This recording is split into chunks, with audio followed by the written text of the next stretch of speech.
Hello friends, Canva की series में आपका स्वागत है। ये जो सेशन है ये बताता है कि कैनवा की जो ऐप और डेस्कटॉप वर्जन है दोनों में क्या डिफरेंस है। मैं बेसिक सी जानकारी आपको बता देता हूँ, क्योंकि अगर आप कैनवा को मोबाइल पे यूज़ करना चाहते हैं तो आपको ऐप की रिक्वायरमेंट रहने वाली है, जबकि आप वेब वर्जन में डायरेक्टली आप उसको ब्राउज़र में खोल के प्रयोग कर सकते हैं, जैसे मैं आपको दिखा रहा था। अगर आप बात करें ऐप की, तो ऐप का सबसे बड़ा फ़ायदा ये है कि आपके पास हमेशा ये अवेलेबल रहती है। कभी भी आप अपने मोबाइल में इसे ओपन करें और अपना काम करना शुरू कर दें। अब इसमें काफ़ी सारे फ़ायदे भी हैं, काफ़ी सारे नुकसान भी हैं। फ़ायदा तो सबसे बड़ा यही है कि डिज़ाइन ऑन द गो है, कभी भी आप उसको प्रयोग कर सकते हैं। टच कंट्रोल है उसमें, आप आसानी से ड्रैग, पिंच, जूम कुछ भी कर सकते हैं उंगली के साथ। कैमरा इंटीग्रेशन है, पहले से ही कैमरा है तो आप फटाफट से फ़ोटो खींचें और उसको कैनवा पे डाल दें। और रियल टाइम सिंकिंग भी है, बड़ी आसानी से जो भी कर रहे हैं वो सामने सामने आपको दिखाई दे रहा है।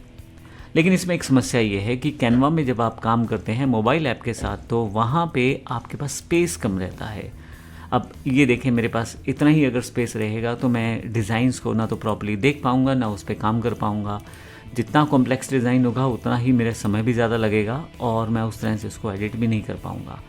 तो अगर मैं मोटी मोटी बात करूँ तो बेसिक फीचर्स के लिए या जो सोशल मीडिया कि आपको इमेजेस बनाने हैं, थोड़े से चेंजेस करने हैं, तो ऐप बेहतर रहती है। प्रैक्टिकली अगर आप देखें तो मैं यहाँ आ जाता हूँ, एक डिज़ाइन ओपन कर लेता हूँ, ये वाला। अगर मैं इसको एडिट करना चाहता हूँ, मैं अभी इसको मिनिमाइज़ कर लेता हूँ, थोड़ा सा साइज़ थोड़ा सा छोटा कर लेता हूँ इसको। रीज़न क्या है कि मैं इसको मोबाइल वर्जन में दिखाना चाहता हूँ आपको।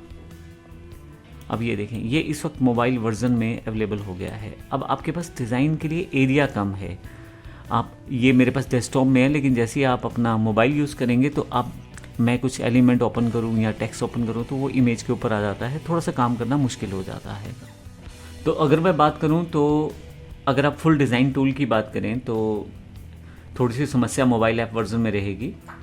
ब्रांड किट जो मैंने आपको दिखाया था, ब्रांड से काम करने के लिए आपको थोड़ी सी समस्या रहेगी, क्योंकि लिमिटेड चीज़ें रहती हैं, बेसिक कंट्रोल्स रहते हैं। स्क्रीन साइज़ जो है एब्सोल्युटली पहले से छोटा है, तो उसमें काम करना थोड़ा सा टिपिकल हो जाता है। आप बेसिक एडिटिंग कर पाते हैं। लेकिन जब आप डेस्कटॉप वर्जन की बात करते हैं तो डेस्कटॉप वर्जन, क्योंकि आपके पास ये देखिए खुल के पूरी की पूरी स्क्रीन आपके पास दिखाई देती है, आपके पास फुल डिज़ाइन कंट्रोल्स रहते हैं। किसी भी जगह से आप कोई भी टूल आसानी से देख सकते हैं, एक्सेस कर सकते हैं।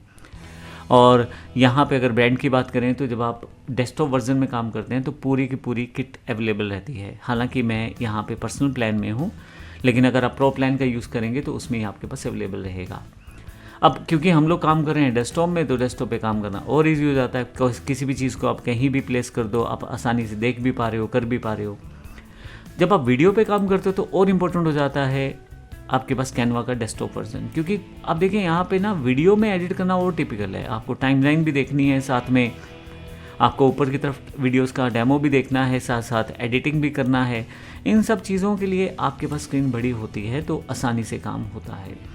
इसी तरह से AI टूल्स की बात करें तो जैसे मैंने आपको ऐप्स भी बताई थी, तो बहुत सारी एप्लीकेशन आपके पास रहती हैं जिनको आप आसानी से यूज़ कर पाते हैं। लेकिन अगर आप डेस्कटॉप वर्जन में यूज़ कर रहे हैं तो आपके पास चीज़ें जल्दी और ज़्यादा बेहतर हो पाती हैं।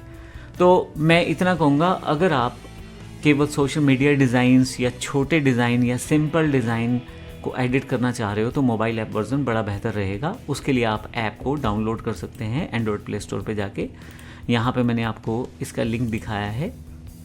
और अगर आप चाहते हैं अपने प्रोजेक्ट्स को प्रॉपर्ली एडिट करना, प्रोफेशनली डिटेल में एडिटिंग करना, ढंग से बनाना हर चीज़ को, तो आपको डेस्कटॉप की रिक्वायरमेंट रहती है। ये दोनों का बेसिक डिफरेंस है। धन्यवाद।